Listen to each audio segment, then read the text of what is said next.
up, everybody, and welcome to the On the Runs podcast for part 2 of the best of 2023.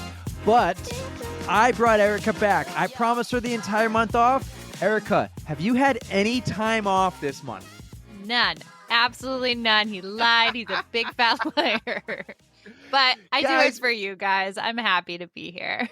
We have been recording every Monday night, and we just recorded with an awesome guest for our holiday special next week. So we are back to tell you the On the Runs podcast will be back with a regular episode for your listening pleasure next week after Christmas. Are you ready, Erica? I cannot wait to share this special guest with you guys. He is absolutely amazing. I don't want to drop any hints. You guys are just going to have to listen. Yeah, but make sure. No hints. He might be a local. He might not be a local. He might be a rock star legend. He might not be a rock star legend. I thought we said no hints. He might do race. He might do. Oh, okay, no hints. It's over. It's over. See, he lies. Erica, you know what else would be a lot of fun when we do the tros for the when we come back would be let's do it in person. When's the last time we've done a tro in person? It has been too long. I think you told me it was when we were together for Laura Green, and that was all the way back in the summer. It's been way too long. So it's and about time. We're thinking about getting together on Friday and doing a 10-mile run. Mm-hmm. If anyone's in the Nashua area and wants to run 10 miles with us on the Nashua Rail Trail, slide into Erica's DMs and she'll do all the logistics. And I love how it's my deal. It's your training run with your coach, but I'm handling all the details. It'll be a fun under 10-minute pace run, guys. 10 miles. If anyone's in the area, come out. But manageable pace. But we got our best of 2023 part 2. This one has a lot of people. I think, oh my God, I might even get one wrong here. I think Dave McGillivray on this one. We have Jennie Clark. Mm-hmm. We have Maurice the Panda. Yes. We have some awesome people on this one. We got I'm super the Rullet. excited. Hell yeah. We got the Rullet. That's right. Mm-hmm. Oh, so I've been doing some work. We have been podcasting all month, doing interviews, guest appearances with some amazing people. We even had a call in the middle of one of them. That was a lot of fun. Someone's old coach called in. It has been fun, and we're just we have so much fun podcasting, guys. We couldn't stop. Erica's like, let's podcast more, and I'm like, I was going to give you time off, but all right, who needs fine. a break? If you pull my finger, finger. Sorry, that's where my head's at all times. Yeah. So here's the deal with our Christmas special. We actually don't know what day it will drop. It might drop on Tuesday, the day after Christmas, or it will drop on Thursday, 2 days after Christmas. It's like our post Christmas special and an extra thank you. And our guest is just awesome. He was, there was a clue. I think I already wrote that he or she was amazing. They were awesome. They were great. All right. Well, enjoy part 2, and there will be a part 3, everyone. It will either be before or after the holiday special. We don't know when. And then we'll be back for Erica, the white whale, to start the year. Don't call her that. But yes, you gave it away. We have so much to look forward to for the new year. So everybody, please enjoy your holiday season. And we can't wait to see you in 2024. Now we'll see you next week, guys. Have fun. Enjoy. Merry Christmas. Happy holidays. We love you. And Erica? Don't forget to stretch. And I was running I think I ran like the first 13 or 14 miles with some friends. They were going a little bit too fast for me. So I was like, just you guys take off. I'll do my own thing. It's fine. And I got to the Wellesley Cheer Tunnel, and I was high-fiving everyone, and it's just the energy is incredible. And then I drop my water bottle, and I pick it up, and I keep going, and I'm running along, and I look down, and I'm like, oh fuck! I was like, my license is gone, my debit card is gone, my credit card is gone. Like the pocket that I had it in was unzipped, and I was like, I must have dropped it. Like it must have come out during going through the cheer tunnel. So now I'm freaking out. I'm like, oh my God, what am I going to do? What am I going to do? And then my friends, somehow, they caught up with me. I don't know how that happened. They must have stopped to go to the bathroom. So they catch up to me, and I'm a mess at this point. I'm like, oh my gosh, I dropped all this stuff. Like, what am I going to do? What am I going to do? And they're like, just let's find a police officer. So I find a police officer. He was like a Rhode Island statey. He couldn't help me. So then we keep going and I find a Wellesley police officer. I give him all my information. He goes back on his bike and he's like, I'll go and I'll look for it. And, if I find it, I'll give you a call. I was like, all right, well, it is what it is. So this whole thing like totally just tripped me up and, cost me some time. But I was like, all right, just keep going.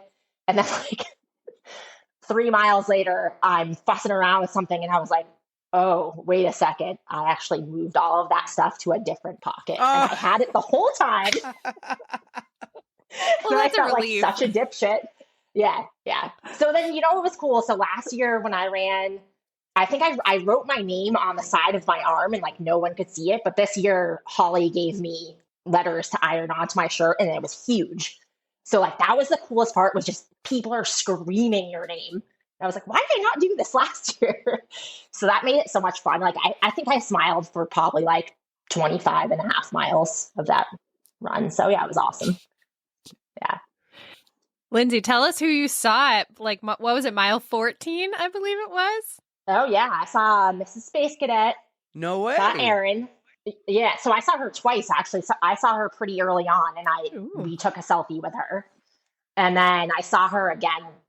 It was right before Heartbreak Hill. I think she was somewhere over there. So that was fun seeing her. I'm going to need that selfie. Yeah. I think I posted it, but I'll send it to you. Yes. Wait, no, she's actually I found out about that. Yeah, the go ahead. The TikTok. Yeah. I follow her on TikTok and I'm looking and then I see the leggings you had on and I was like, wait a minute. There's Lindsay. So she's in Miss Space You're Cadet's in Miss Space Cadet's TikTok? Yeah. Wow, you're famous. That's so cool. Yeah, it's cool. Wow. What now? Was she running or was she cheering? Because I don't remember hearing about her running. She was cheering. So one of her friends was running. Okay. So she went to cheer her, and I think I might be remembering this wrong, but I think it was her friend's first marathon. I think her friend raised money for charity. Yeah, she's not from here. Where's she from again? She's from Ohio. Okay. I'm pretty sure Indiana or something like that. Okay. One of those. Yeah. No way. That's so cool. She's a great follow. You're in. So yeah, wait, so are you fun. In her reel or just your legs and socks in her reel? No, I'm in her reel. Yes, I can't. I got to go. What? Where's my phone? Oh, I'll send it to him. Yeah, send me the reel. It's actually the footages of Lindsay taking the selfie while she's on her like screaming. So it's part of the video. And then there's 2 other girls in it from Millennium Running. They run by and you can see their Millennium Running singlets. That's awesome. So we got some New Hampshire stuff in there, which is cool. Yeah. You know who else is in it? We got Maurice, the marathoning panda. He was in hers too? Him in his beautiful purple suit. Yep, that same video. Yeah, I'll send it to you later. I think I might have already. Miss Space Cadet, if you're listening, we need you on the pod. Oh my gosh, that'd be so much fun. Yes, that would be amazing. She has her own podcast, actually. It's pretty good too. She does, so she's experienced in the podcast world. Well, that's so cool. And after 6 months, she asked me what my next goals were because I was able to pass the initial assessment. I was able to get off the couch, toilet seat. I was getting a little stronger. And I told her I want to come out of my leg brace. I would love to dance. I love ballet. I just want to go outside and take a walk and feel free in my body. And I want to diversify. I was getting really tired of doing the same things. Mm-hmm. And so she's getting ready to leave. She has her bags all packed up and she had her hand on the doorknob. And I said, wait, I have one more goal. Possible. And she said, oh, okay, what's that? This came out of my mouth. It did not go through my head. It came up from my soul. And I said, I want to run the Boston Marathon next year. So you went from just starting, like, from basically the bottom, you finally passed that assessment, and then you went from that to marathon. Did you run anything like in between this, or just you were going to train and run Boston? Yep. What was her first reaction? Her hand is on the doorknob. She turns back. Okay, Mary. Yes. I want to run the Boston. Well, what? Like, give me visuals. What was her nonverbal, language right at that moment? She put down her bag and she said, "You're going to need a pair of running shoes." See, those are the kind of people she believed in you. Uh-huh. She believed in you from the second you said it. Yeah. And she had actually trained somebody the year before who'd never run Boston. She believed that the body's capable of impressive stuff and you can do things. You can do epic shit. Mm. So I told my husband and my daughter, and I said, this was before I got my running shoes. I have a new goal for personal training. And they said, oh, what's that? And I said, I'm going to run the Boston Marathon. Mom's lost it. We thought we were going to have to deal with her in a wheelchair. No, we have to deal with crazy mom. Yeah. Very well said, Eric. And so they said, oh, we want to run it with you. And I said, Ruthia, God bless you, honey, but you're a self-proclaimed couch potato. And she said, I know, but I've always wanted to run Boston. Who knew? And my husband was a runner before. And so I told Janine this, and she said, okay, I'll take you all on. And so we signed up for the Spalding Race for Rehab team. Mm-hmm. And when all was said and done, we raised $10,535 because people were really taken with my story and the story of Team McManus. I remember the first time that I ran 30 minutes in a row. It was like, oh my God, this is incredible. She took me to a hill, which is near our house. And she said to me, okay, we're going to do hill training. I said, huh? And I said, no, I just started running. What, Erica? I said, the hell we are. The hill we are. I said, no, I'm not ready for that. She said, you're going to be running a lot of hills, like to the tune of Heartbreak Hill. What was your life like before you started this journey? What were you doing? I know as a kid you were doing video games, but you just moved to New Hampshire a year before this. What was your life like around that first year? And maybe it was all because of COVID. Were you this way before COVID and before the move? Or I mean, so before, I think I've reached over 300 pounds a couple of times. I actually think one time I was like 315 when I jumped on a scale. So I think, the ups and downs, and it got to the point right before I started, moved to Pelham. It's like, I got a lot of land to mow and take care of, but I bought a ride-on lawnmower. So it makes life a lot easier, Mm-hmm. And I was a big craft beer drinker. Love drinking craft beer. So unfortunately, when you do keto, there's no carbs. Beer is very high in carbs. So had to cut that out. And I switched from beer to tequila and seltzer water. So that was a wonderful keto-friendly drink. Good to know. But yeah, so before I started the keto, it was not a very healthy lifestyle, not very active. Tried to be active. I think there's a picture I have out there where, I was playing volleyball, and it's a picture of me standing there, and I knew the camera was like someone had a camera set up on the side of the volleyball net, and they had to take in video, and I was like, oh, I don't like that view. But yeah, so it's been quite the journey. So my dream as a young boy was to be a professional athlete. And as the story goes, I worked really hard. I was at the park all the time during the summer, shooting hoops, playing in the park league, baseball and tennis and running and street hockey and basketball and flag football, everything. Sports was my life. And then I started, trying out for teams, and I made the Little League teams because everyone got accepted when you went out for Little League. But then when I got into high school, I tried out for high school basketball, high school baseball, and I got cut. And it was just a hard feeling of being rejected. Mm-hmm. That's what I learned at a young age, is the concept of rejection and how debilitating that can be. Especially when you think you have the skill set, but you're not tall enough, and that was my challenge. I was vertically challenged, and it was just a hard thing to overcome. And I remember when I got cut from the basketball team, the coach comes up to me, puts his arm around me, looks down at me. I mean, everyone looked down at me. He said, Dave, if you were 5 inches taller, you'd be my starting guard. Well, that doesn't help. I was 5 inches taller. I thought it had to do with ability level, coach. And so I challenged the center to one-on-one in front of the guys who made the team. He was 6'5", and I was 5'4", 0.387 on a good day. And I beat him. And I threw the ball off the court, and I walked away. And at the ripe old age, about 15, I said to myself then I would never, ever, ever allow anyone to tell me I wasn't good enough, that I didn't belong. So I went home that night, and I put a sign over my bed, and the sign said, "Please, God, make me grow." Well, he must have been on vacation or answering someone else's prayer, because he didn't make me grow. Or did he? And as I look back on my life and I say, son of a gun, he did make me grow, because he made me grow in so many other ways, morally and ethically and spiritually and intellectually and mentally and internally. And that's what I learned, is who you are inside, not who you are physically necessarily. And that's when I started to run, because no one can catch you from running. You just go run. And I started running. And, since then I've run 165,000 miles. I've run 166 marathons. I've run across the country a couple of times, up the East Coast, done 24-hour runs, done the World Marathon Majors, not limits. It's all about challenging myself, not to prove anyone else wrong.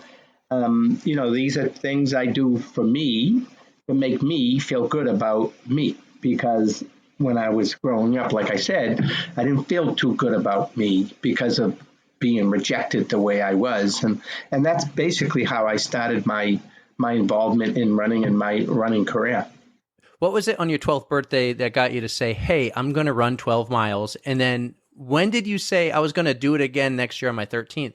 Yeah, it's a good question.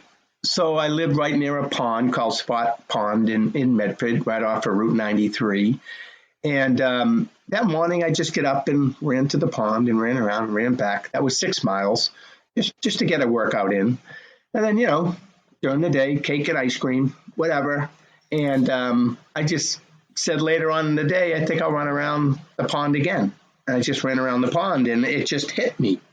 It was, just an epiphany that I had run 12 miles on my 12th birthday. And so that was a coincidence. Remembered what I did on my 12th birthday. So I said, what the heck? I'll see if I can run 13. I ran 13, and then 14 and 15 and 16. And I just kept on doing it. And when I turned 54, I started at the finish line of the marathon, ran to the start, turned around, ran all the way back, and then ran into Fenway Park in front of 32,000 people on my birthday, just celebrating 54 miles at that time.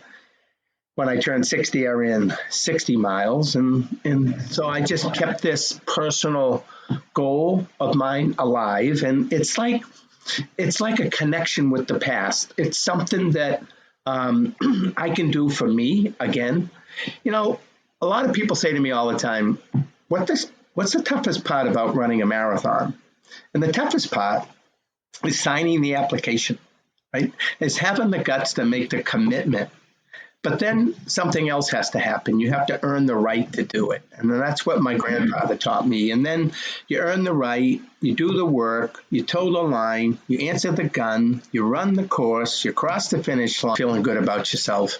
And there's nothing more powerful in this world than to feel good about yourself, because it's the very foundation by which we accomplish everything in our lives, right? I constantly, years and years ago, used to be asked, what do you do for a living?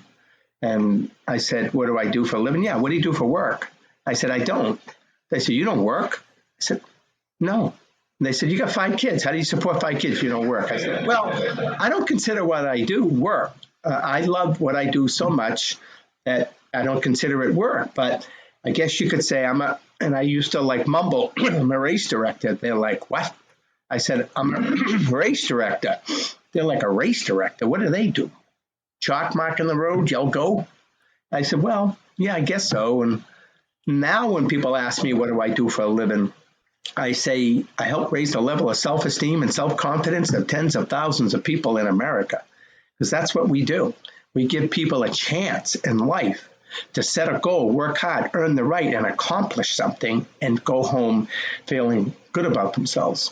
So when And I heard about it a couple of years before that when Ron Hill won in 1970. I was so impressed with what he had accomplished, set a course record in the rain.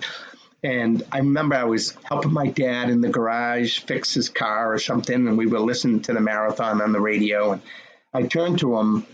I was 15 years old, and I said, Dad, someday I'm going to run that race. And I just woke up, when I was 17, I was a senior in high school, and I just said, I'm going to go run the marathon. So I called my grandfather up, who was a supporter of my athleticism, and I said, Grandpa, I'm going to go run that race in Boston. He goes, oh, they call that the Boston Marathon. I said, oh, well, that's a good name for it. I'm going to go run it. He said, well, I'll meet you at Coolidge Corner. I said, great. Where's that? He said, oh, at the 24-mile point. I said, okay. He lived right near there. He could just walk over there. My brother drives me to the start. I guess you could say I was a bandit because you had to be 18 and I was only 17, but I still wanted to run it. So I jumped in and ran it. And I got as far as the hills in Newton, and bam, down I go. And I got parents, what are you doing there? Never mind, just come pick me up. They picked me up, drove me home, called my grandfather, no answer, called him again, no answer. 9 o'clock at night, he answered the phone. I said, Grandpa, where have you been? He goes, Dave, where have you been? I've been waiting for you all night. Old man Kelly goes by, street sweepers go by, nothing, no Dave. I said, I know, I failed. He said, what? I said, I quit, Grandpa. He goes, nah, you didn't fail. I said, no, what'd I do? He said, you learned. I said, great, what'd I learn? You learn that you cannot go along in life and set reckless goals. You had no business being in that race, and you know it. I said, yeah, you're right. He said, I'll cut another deal with you. I said, what? He says, you train for that next year. There's a novelty. Train for it. And I'll be there waiting for you. And I said, okay, fine. 2 months later, my grandfather died. So I said, I got to do this. I got to do this for Grandpa. So I was 18. I was running 120, 130 miles a week back then. And I entered officially. And the day before the race, I got sick. And my parents said, you can't run. I said, I have to run. The newspapers are saying, Dave, running in memory of grandfather. They said, you're too sick. And I said, can you give me something that very few other people have ever given me before? What's that? A chance. And you just give me a chance. Isn't that all we ever want in life? All of us, to accomplish something. They said, okay, they drove me to the start. I take off. I'm running. Ugh, it was awful. I was scraping the bottom of the barrels. 5 miles. I was ready to, cash it in. And all of a sudden at the halfway point, I see my parents. And there's my mother. And what's she doing? She's crying. Why? Because that's what mothers do. They cry. Because she's going through more pain than I'll ever go through, worrying about me because she knew how sick I was. But then there's my father. What's he doing? He's taking pictures of my mother crying. I keep going. I got to the point where I dropped out the year before. I'm doing a survivor shuffle over the hills. I got through that. Finally at 21.5, bam, down I go again. Dropped out of my second Boston Marathon in a row. Now, I just got through telling you I wanted to be an athlete. And I get cut from everything. I'm the last pick when my friends pick sides. I drop out of my first Boston, drop out of my second Boston. I'm sitting on the curb at 21.5, head in my hand, forget it. And all of a sudden, a defining moment happened in my life, another one. And I turned around and I saw my grandfather's tombstone. And I had dropped out right in front of the Evergreen Cemetery. And it's right on the Boston Marathon course. And I didn't know that at the time when they buried him, because I had never got that far. And I said, son of a gun, he kept his end of the deal. I have to keep my end of the deal. So I picked myself up and I finished 1973, April 1973, my first marathon, my first Boston Marathon, official one. And I finished in 4.5 hours. And I said to myself on that day, I was 18, I'm going to run this race every year for the rest of my life in honor of tribute of the lesson my grandfather taught me about earning the right to do this. And I've finished every marathon since, and I've run Boston now for the last 50 years in a row. I started this podcast with you a little over a year ago, and I came across this photo of you on Facebook, and you look like you are absolutely out of gas at the finish line and devastated. And let's talk about that race. That was your second marathon. Second marathon. So I ran Philly in November. 4 months later, we picked out the Salisbury Marathon. So that was April 1st, 2022. So obviously the Only goal, about a year ago. yeah, the goal was to run 3:05. So I was in great shape. My coach ran it with me. His plan was to pace me all the way through. He's a phenomenal athlete. I'll just put that out there. So he was gonna like kind of hang back and pace me and make sure he could get me there. So I was like, all right, all I gotta do is stay on this guy's hip, and I'm gonna qualify. That's it. Couple miles in, he's like, I'm gonna get you. Training, man. Trust your training. He's like, I'm gonna get you as far as I can, but like, he's like, I'm not feeling it today. I'm in a bad place. I'm like, all right. So like, I'm cruising. I'm doing great through half. And anyone that's ever ran the Salisbury Marathon, it's a small marathon, but it's a great place to BQ. The second What half, state is it in? Salisbury, Maryland. So it's where Salisbury University is. The second half of the marathon is all through farmlands. So the only thing out there is like Purdue chicken farms. So I get into these wide open fields that just smell like chicken poop. And I'm like, oh, this is great. And then this headwind hits us. And I'm like, oh, no. And it just zapped me. So I'm just like trugging along. It didn't get like terrible, but like it was the marathon hurts. My hamstrings started seizing up. You start playing mental games. Start looking at your watch a lot more. And it's like, all right, well, if I do this and like your math is terrible because you're physically exhausted, you're zapped. And he's like, stop looking at your watch. I'm like, all right, empty the tank. And the way it goes is you enter back into the town and you make the last turn, and it's a slight uphill to the finish line. So I make this last turn and I look up and I can see the clock and it says 3:04. It was like 3:04:30. And I was like, I'm not getting there in 30 seconds. It ain't happening. And like right there, I was like, all right, well, what do you have to lose? So I book it. I run up this hill and I ended up crossing the line at 3:05:33.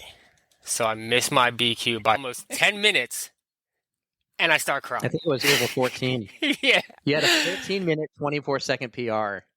And I'm devastated. Yes. Devastated. I sent you the pictures earlier. There's one of them. Yep. This is the one that caught my attention when I read that. I read it, and is it my post? So much. Yeah, was it my post? The picture that caught my attention a year ago, and I'm like, I know this guy, was the one of you leaned over, and that must be your wife, right? That's there? my wife. Yep, and I'm crying my eyes out. My heart goes out to you, man. PR though, that is huge. Yeah, and I want to point out, look at this picture. You must be hugging Casey. Yeah, you have coach. A smile, man. Yeah. You have a smile, so even though you're bawling your eyes out, the gooders blocked that. Your smile is still showing. Yeah, it was like I didn't have 33 seconds that day. Like I left every single thing I had on that course. It hurt at the moment. It hurt for a couple days, but like after I got over like the sting of not qualifying there, I turned that 33 seconds into fuel, and I was like, that memory is going to be what pushes me to qualify my next time. So that was April. Obviously, like for most people that try and qualify, you have two chances. You have your fall marathon and then your spring marathon, because the sign-up window for Boston is always like the second week, like end of the like first, second week in September. Mm-hmm. So it's either like you qualify in the fall or the spring, unless you live somewhere else and you can get into an early fall marathon. So I'm like, I want to qualify for this year's Boston. Let's try and find a marathon around. Looking at, there's one in North Jersey called Chasing the Unicorn. That was an option. The Erie Marathon in Erie, Pennsylvania. That was an option. But we ended up going with a race called Last Chance BQ in Geneva, Illinois, which is like right outside of Chicago. And it was on September 11th this year. And obviously it's called Last Chance BQ because it's set up for people to qualify for Boston. It's always the weekend before the registration window opens. So it's like everyone there. That's the name, Last Chance. Last Chance it. BQ. Like if you don't get it there, you're not getting it. Like wait until next year. So it's set up for people to qualify. It is like a think it's like a 4.7 mile loop that you just do over and over again. So it's like, it's nice. Like they have them called like elite tables. So you have like all your waters and your gels set up there. You don't have to carry anything on. You run by, you grab what you need, you throw it down. Somebody picks it up, brings it back to the table for you. So it was a really small marathon? Yeah, there was in a very small town. But like it was nice. Like the crowd support was pretty good because everyone that was there was like families of people trying to qualify. So you kept on seeing like all these same people on every loop, and like they were all pumped up because they knew what you were there for, and everyone was so like excited. But at like the same time, it's early September, so you're gambling. Everything falls on, are you getting a good weather day? And it started off great, and then it turned really quick. The humidity hit, and it was like, oh boy.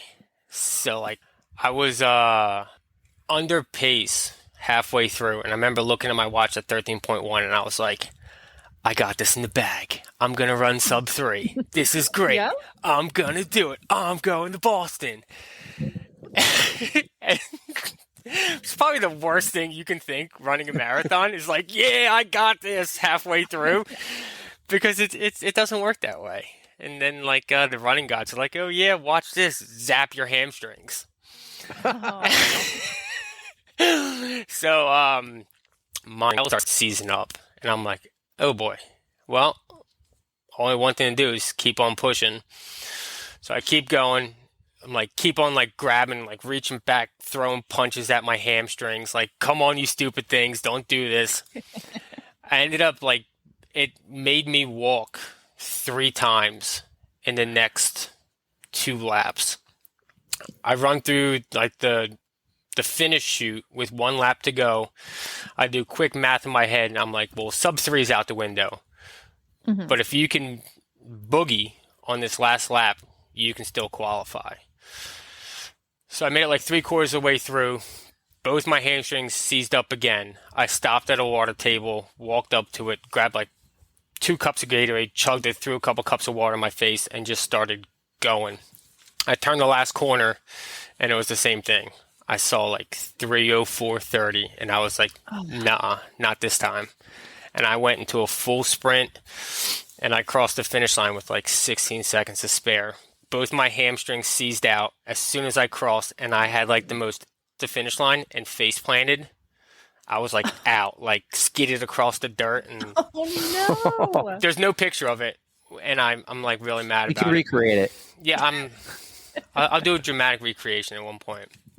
For the content. For the pod. For the gram. You did it, though. You did it. Yeah. So, like, I'm laying there on the ground, elated, and a volunteer comes up to me, and he's like, you got to move. People are finishing. And I'm like, yeah, that's probably a good idea. So I just rolled. I rolled over 3 times because I couldn't move. He's like, do you need an ambulance? I'm like, no, I'm good, bro.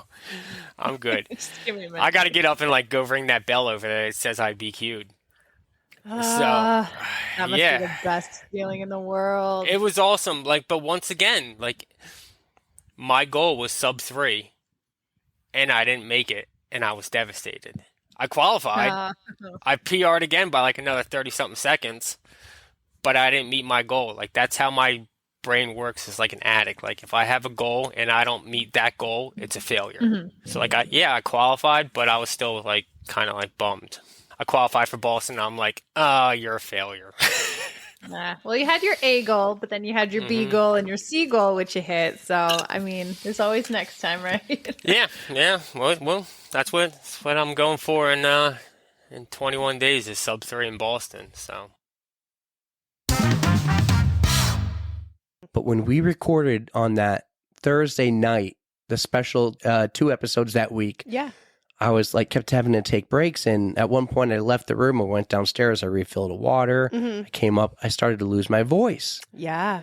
And it just got worse on from that point. Friday, it was beautiful and 80 degrees. I went on a 15, maybe 17 mile bike ride. Probably not the best thing. Again, all I had was no voice. Right. But then, I guess we're just going to get into this now. We're going to get into Tell me about my week. On Friday, it just got worse. Saturday, I had the kids all day. And it's funny, when you have your kids all day and you're sick, you somehow power through. Well, you have to because you're taking care of people who can't. So you put yourself in the back seat. And that's understandable. Every parent can relate. Well, once the kids went down, I went downhill. And I went downhill fast and hard. Ooh. And Sunday morning, I had a few hours to myself because Ashley was home. I went to urgent care. They weren't that great either. Really? Spirit Airlines is probably better than urgent care.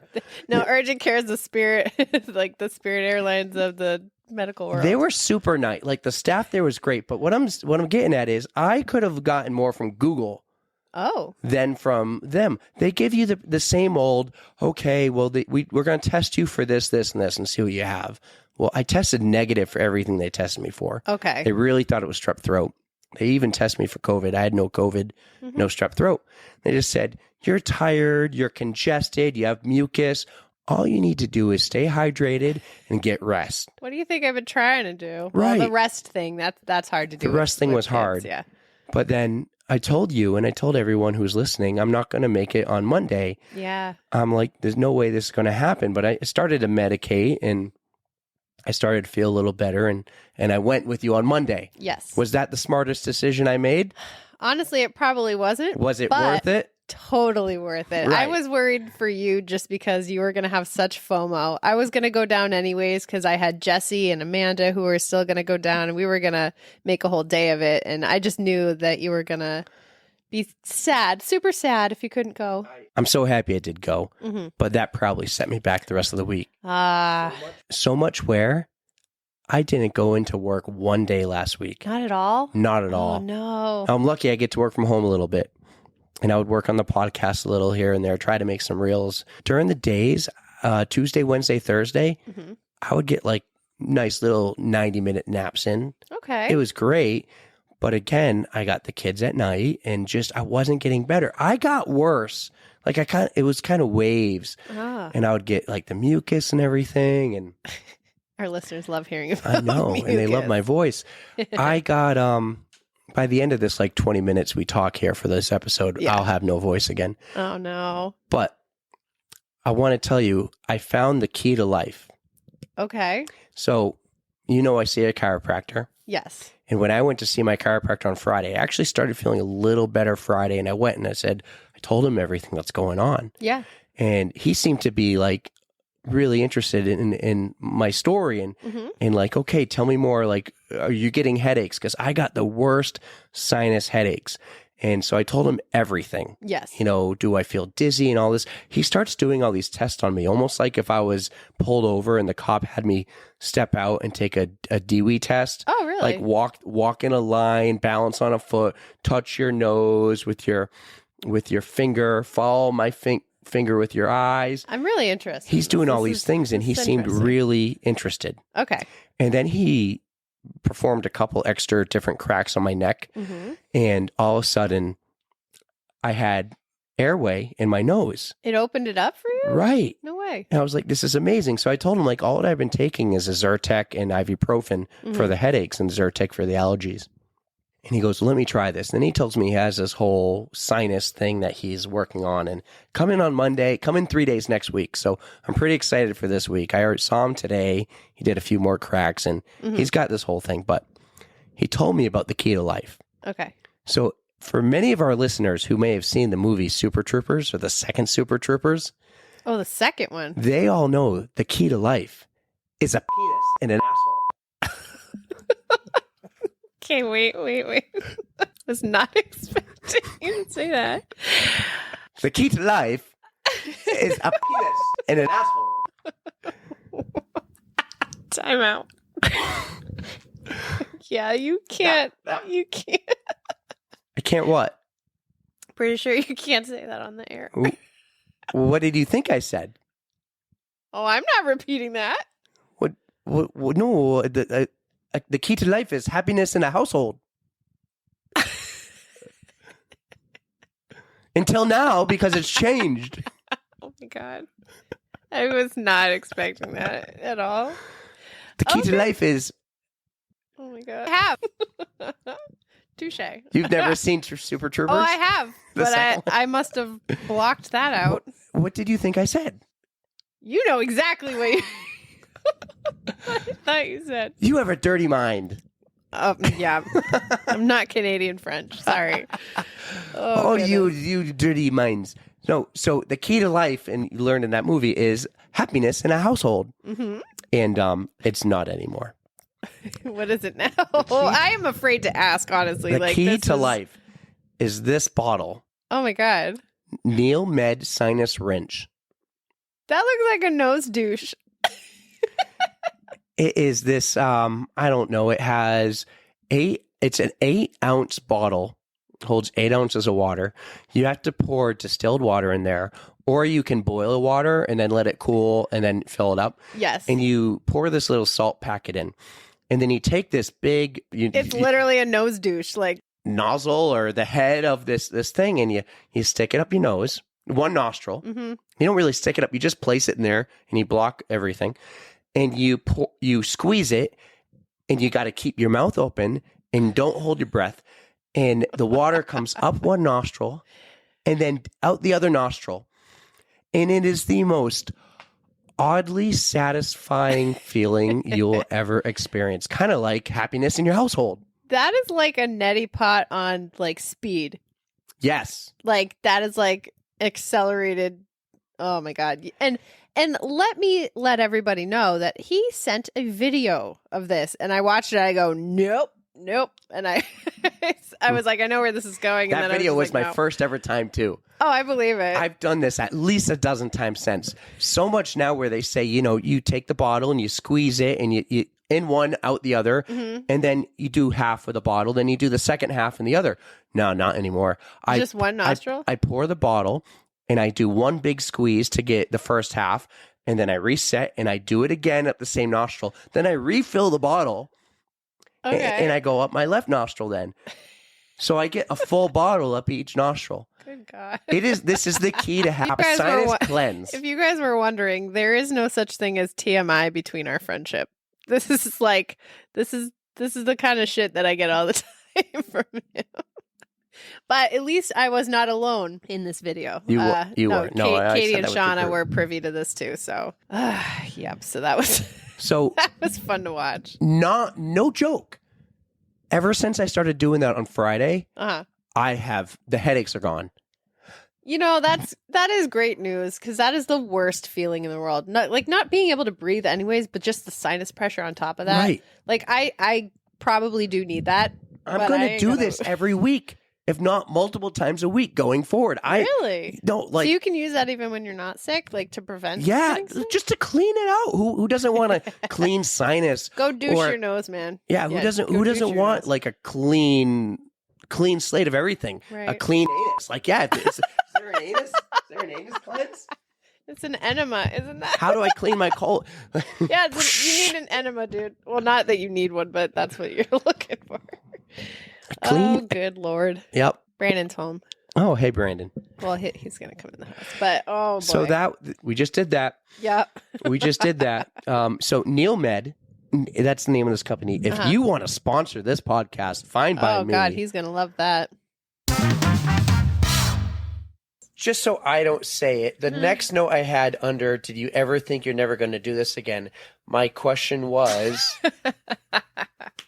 I see why you don't want to ask this question. All right. Did you ever want to cuss out your coach? Oh, yeah. There was a hill workout where I just wanted to kill her. Yeah, middle 100%. Fingers flying.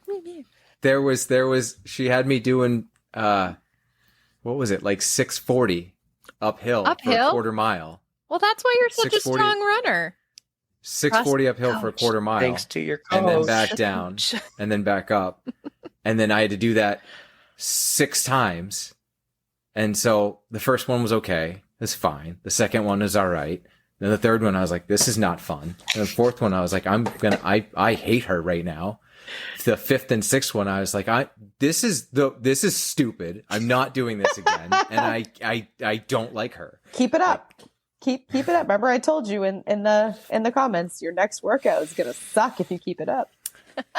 So He doesn't listen anyway, so he won't she's do it. totally right. The hill workouts, as much as they suck, they're good for you. They're like so good for you. vegetables. You got to eat your vegetables because they're good for you. They're gonna make you healthy. They're gonna make you stronger. Yeah, well, a quarter mile at interval pace up a hill is not fun. I don't care. Those are the worst kind of vegetables, but they're healthy. You want to go downhill, you gotta get up the hill. Tell me about I love it. Tell me about the finish line. There's a video out there. Thanks to Jay for taking the video.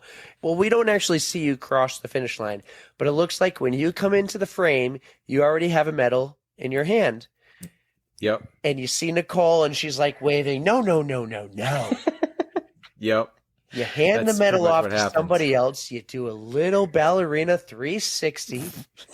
That should be your signature move, by the way, going forward. I was so out of it. So like I was between I could hear the race announcers. Marathoners take your medals on the left, half marathoners on the right. I didn't hear that at all. None. There was just imagine grabbing noise. The wrong medal after your first marathon. I did. Oh, really? I didn't hear anything. Like it was just noise. And I was looking for Jen because I knew she was there. But there's a million people and I have no idea where she is. And I'm like trying to look for her. And then I've got this medal in my hand. And then all of a sudden I see her and I'm like, oh. And she's like, no, put that one back. I was like, okay. Like I'm not 100% not with it.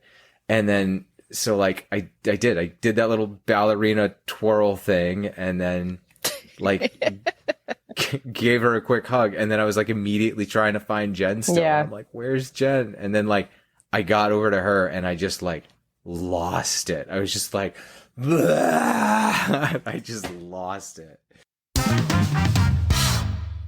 So here, from your Instagram account, that you even have a tattoo about your company. I do. And you know how it is. You shouldn't ever be embarrassed to talk about your tattoos, but for some reason, it's like, oh God. Hey, you're going to be proud of this. We're going to talk about little baby. Every tattoo you have, but let's start with. We're going to be here a while. I have a lot. Yeah. So the tattoo came first. I idolized Shalane Flanagan. She embodies everything about the sport that I think she's just amazing. So, after she won, New York, she put up a post and it's still like one of the best posts I've ever seen. And I do some digging on Instagram. I'm on it constantly. It's just a picture of her and she's got the American flag draped over. And basically it was like a lifetime of work for this. And it just said, be relentless. And it just opened my heart. So resonated, right? Yeah. So I got be relentless tattooed on my elbow, right just above it. And then when it came time to kind of tossing around a few names of what I wanted the business to be, and I settled on Relentless Runner. So shout out to Shalane. She's amazing. You mentioned Shalane and you mentioned digging through Instagram. And I digged through yours quite a bit last night. This is not my Instagram picture, but I did take a screenshot of that one right there. I can't see it. It's the Women's Running Magazine, and it looks like Shalane. I'm looking at it right now. Personalized a little note to you. Karen, be relentless as you help others. You know what phrase I really hate? Fangirling. But do you know how much that applies? She loves fangirling all the time. Oh, we all do, but oh God. Yeah, that was a gift from Ted of Ted's Shoe and Sport. Oh, no way. So he surprised you? Yeah. It was amazing. I love surprising people. He lured me down to the store under false pretenses of I was supposed to pick up a pair of shorts or something that I was going to order. It was a pretty great day.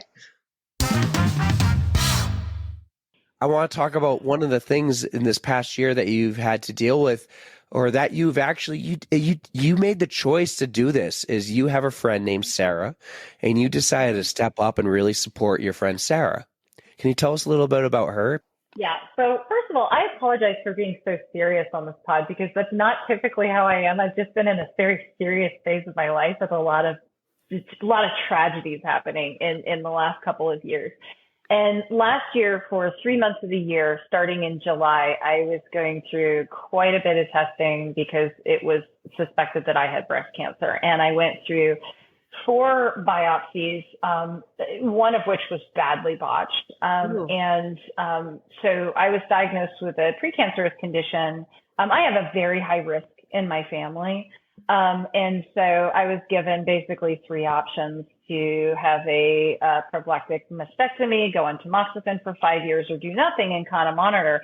But as I was going through this, and I was between biopsies in these months, my best friend Sarah decided to go and get her mammogram to support me. And she was told after her mammogram that the spot was found. She also has basically the same risk that I do. Our mothers had it, both had breast cancer, and we have it extensively in our families, but don't carry the gene.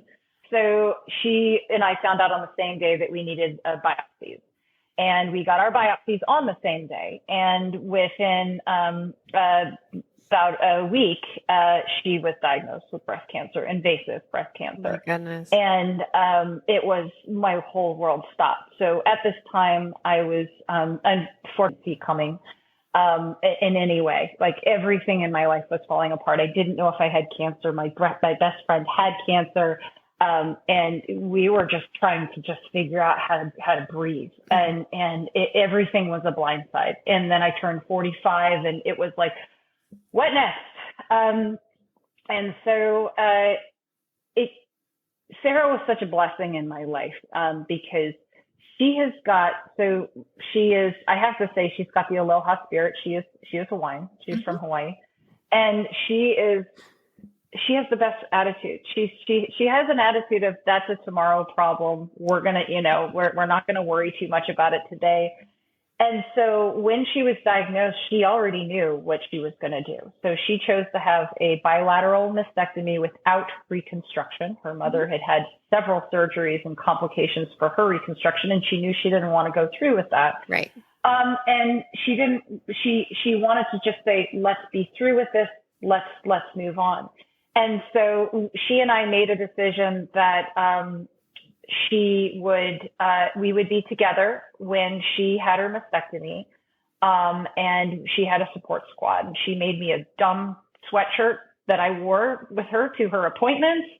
And I got to be with her, on her surgery day. We share the same surgeon. And her mother couldn't travel from Hawaii to be with her. And so I got to be there with her and kind of be her support, along with an army of women that we have in our crew. And by the way, this army was supporting me in what I was going through, and supporting Sarah. So Sarah stayed with me in my house for 3 months while she recovered. And we did her drains, and we did all of her wrapping, and we went through all of the beauty and the chaos and the terror of going through such an incredible life-changing experience. And through it all, Sarah just has the best attitude. And in a time where, again, not to be too serious, but this is cancer serious. Yeah. I lost a lot of weight because I just was having a hard time dealing with life. I lost about 25 pounds, and Sarah and she fed me, and we fed each other, and we sat together, and we cried together. And when Thanksgiving came and we didn't have we had our friends, but we were kind of alone, we shared our time together. And when Christmas came and I woke up alone on Christmas Day, Sarah was there, and we became stronger together. And I don't know if most people go through that level of experience with a friend who has cancer, but it was such a beautiful thing. And Sarah's doing well now. And she is on medication, and she will be for the next several years. And so far she's had very little complications. And I'm really proud of her, because I think a lot of women don't choose the no reconstruction route all the time. And you don't always see it represented in how beautiful it truly is. And she is very much, she did a photo shoot, a boudoir photo shoot before her surgery to kind of commemorate like the last bit of her breasts. And she is very open and comfortable about showing what she looks like now that she's had her double mastectomy. And it is, she's a pillar of strength. Fast forward past all the youth athletic stuff. I've graduated high school. I graduated a tech school. after high school, and I'm working. I was always a full-time sales professional, but I struggled a lot early on in my early 20s with alcohol and drug abuse. We can talk about that more. But that was my biggest struggle. Where I'm going with that is I would use running as a way to kind of shake off, a bad Friday night. If I woke up on Saturday feeling like, for lack of a better term, maybe dog poop. I would go for a run, like a Code Brown. Yeah. I'd go for a run, and it would lift my self-esteem. It would make me feel a little bit better. For some reason, running was that go-to exercise. Even though I knew nothing about it, I just enjoyed it. I would have like these motivating conversations, like kind of kicking myself in the butt, telling myself that I'm better than the decisions I made last night. I'm better than the decisions I made last week. And it just gave me this opportunity to be with my thoughts and kind of face my thoughts. And I really enjoyed that. But when I say I was never consistent with it, the never needs to be in the biggest capital letters ever. I was never consistent with it. This was a once in a while thing that I did. I'm not saying it was like even once a week. This was a once in a while thing that I did. When I got serious about my sobriety and my health and my wellness, I immediately turned to running as the most consistent thing. And there's even a cool story where I was in this men's program right here in Cranston, Rhode Island, and we weren't allowed to leave the facility for the first 90 days. So I was only allowed out in the parking lot, and I couldn't wait to go outside and just jog around that parking lot every single day. And I did that consistently. And I can remember the first few days, how sore my legs were walking up the stairs at night and so forth. But I said, I can't wait to go back out there and do it again tomorrow. And 20 minutes turned to 30 minutes, turned to 40 minutes. And I can remember the first time I was able to jog for 60 minutes consistently without stopping. It was such a mental and physical victory for me in my head. And then there was some really cool things that started to happen. There was a woman that volunteered at that facility, and she pulled me to the side on a Saturday morning. And we're probably talking, I'm still brand new in this program, 60 days into this men's rehab program, 70 days into this men's rehab program. And this woman pulls me to the side and she said, "Oh, Maurice, come here. I want to show you something." And she gifted me a brand new pair of Asics running sneakers with the story that her husband was a retired high school track coach, former marathoner. She would go home and tell him, this guy Maurice is at the program, running his butt off in the parking lot every day with some of the other guys joking about him behind his back and to his face, and he just doesn't care. He stays consistent. So she's going home and telling her husband all these great things about me, to the tune where they decided to gift me a pair of Asics running sneakers. And it was just such a tremendous gift, because it just showed me that, like, wow, this is like, it kind of made me think, like, this is what I need to be doing. And as corny as it may sound, it was like, it was the first open door from running, other than the mental and physical freedom that I would find. And I was like, this is like really, really cool to be recognized, B, to be gifted with something, C, to just kind of, have that positive encouragement from somebody that never even met me, to be like, keep doing what you're doing. And from that moment on, I had the idea of running a marathon in my head.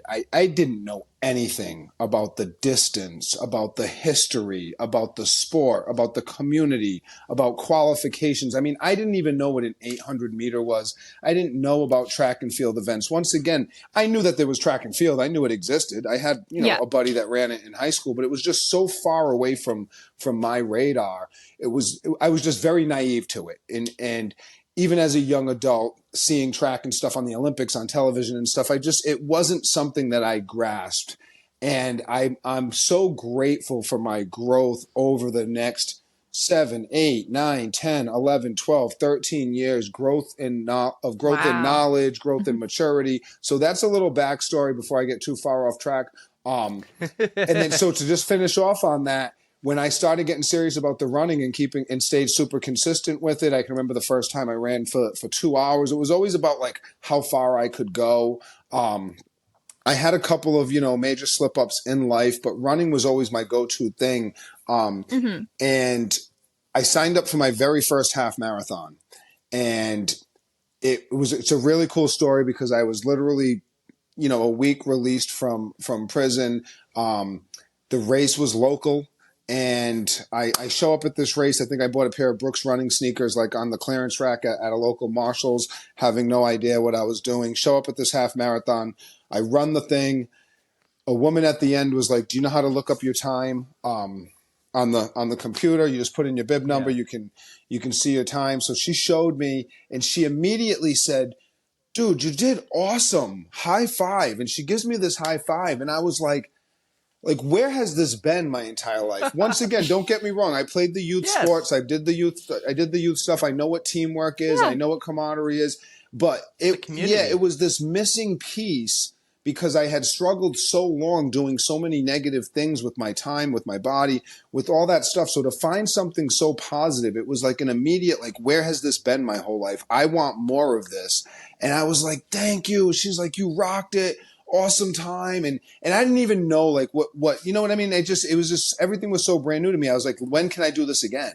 Signed up for another half. I think I ended up doing 6 before the end of the year. It was just nuts. And I just tried to, and then I got into the marathon distance and I did 6 in my first, 3 months or something like that. And then I just kept challenging myself. And you're a maniac, marathon maniac. Immediately, I joined Marathon Maniacs. I think my first year of marathoning. Yes, yeah. But not to get too far off track, I immediately embraced that role of being a cheerleader because I was always so excited. And I'm like, all of us should be excited. We're all out here doing this really cool stuff. And I never really lost that, hey, this is brand new. We're lucky to be out here. And I build off of it. And over the years, I've continued to build off of it and just embrace that cheerleader attitude and role. I just love that so much. Honestly, that's the person that you want to encounter in all of your races. Even, you know what? Even just running outside, could be a practice run and you see a neighbor or something and they just give you a wave, that just makes me smile. So if you're giving off that energy to anybody you see, they're giving it back to you. It's just such a mutual appreciation. I'm a waver. It's one of the best parts about the running community. I love it so much. I'm a waver. I'm a happy Tuesday guy. I'm a happy Wednesday guy. And that was what I said. One quick story about that is I would go to this local when I told you couldn't leave for 90 days to back up to the program. Yeah. Once I was able to leave, I couldn't wait to go to the local track that I knew was there. And I said, I'm going to train there. I'm going to run sprints around the track and I'm going to get fast. And I just had this idea in my head. So I would go up there and I would run so hard. And there was a young lady up there and she was running. She was doing push-ups. She was doing pull-ups. She was doing sprints up and down the hills. And then she would do the track. And I'm like, this is pretty badass. And I would always give her a wave and a, hey, great job. And for months and months, I never received anything back. And I can remember one Saturday afternoon, she said, you know what? You're working really hard out here. Great job. Keep it up. And I'll never forget how good I felt. I was because I wanted to be noticed, obviously. But I looked up to her and her work ethic and her discipline. And she was out there. Every time I went out there, it seemed like she was out there. So to get that acknowledgement from someone that I didn't know and kind of looked up to was I can remember being fueled so much by it. And it still resonates with me to this day. And that was, 14 years ago. Thanks, Scott, for coming on the pod and telling us all about Kona. Yeah, that was awesome. What a story that was. That was absolutely epic. As Erica would always say, a doozy. Scott, I am so pumped, but I really hope you come back and you go to Maryland this fall and you qualify again, or we go to Cozumel or something. That would be awesome because I need to go to Kona and maybe I take you with me, Adaline. That would be a pretty epic father-daughter trip, don't you think? Yep. Especially if Erica can't go, I need a co-host to podcast from Hawaii. And Dad, when you said a little father-daughter trip, it just reminded me. In 2 years, we're going, I forget where my Uncle Alex lives, and we're having a huge skiing trip. We are. We're going to go on a father-daughter skiing trip out near Lake Tahoe where Uncle Alex lives. You're really 7 years old, but we need to work on your biking skills. Yeah, every single beginning of the summer, I still need a little more practice, and then I get really better at it. Yeah, we do. As the summer goes along, we get better at biking. But starting again when the snow's gone and everything, it's kind of like we forgot what we learned last year, so we're gonna work on it this year. We've been working on it already. We had some fun. We had some success camping, so we'll have some more. But you are really you're a really good skier. Real quick, tell everyone who's listening what you do for sports. Said I'm a cheerleader and I love doing dance. And actually, my dance season just ended. So that's right, but cheerleading's starting up soon. Yep. What position are you as a cheerleader? What do you typically do? I am a flyer, and this is my first year on DA. It's going to be my 4th/3. Because I did winter cheer. That's right. You did winter cheer. Man, cheer all the time. All right.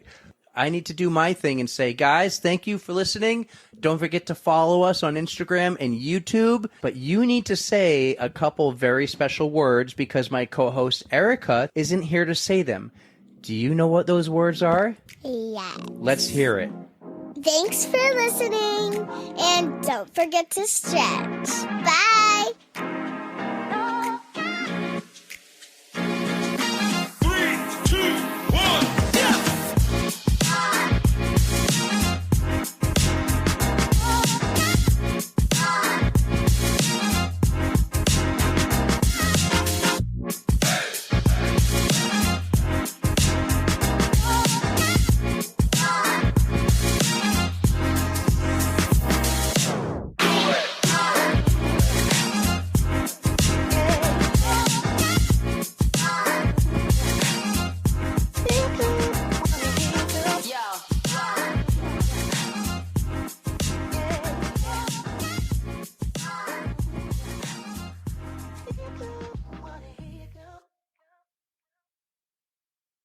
Oh no. Shit happened. Shit literally happened. Shit literally happened. And but it's all trapped in the suit because you got those really tight legs, you know? Are we going to have another incident where you're in a porta potty for 40 minutes after that? I haven't gotten there yet because I've learned from my experience. Okay. Okay.